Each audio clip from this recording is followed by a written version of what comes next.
গত বছরে জুলাই এবং আগস্টে সারা বাংলাদেশে যে তাণ্ডব চালিয়েছে, 2000-এর অধিক ছাত্র যুবক পেশাজীবী মানুষকে খুন করা হয়েছে। সেই খুনে আজ অবধি এখনো হত্যার বিচার হয়নি। সম্মানিত ভাইরা, এবং যারা খুন হয়েছে তাদের এখনো পুনর্বাসন হয়নি। যারা আহত হয়েছে তাদের এখনো চিকিৎসা এবং তাদের পেশাগতভাবে তাদেরকে কোথাও পুনঃস্থাপন করা হয়নি। সম্মানিত ভাইরা, আসুন সকল গণহত্যার বিচারের দাবিতে, সকল আহতদের সুচিকিৎসার দাবিতে, সকল নিহতদের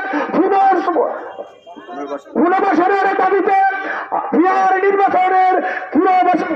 নির্বাচনের দাবিতে, বাংলাদেশের জনসাধারণের এই স্বার্থ পূরণের দাবিতে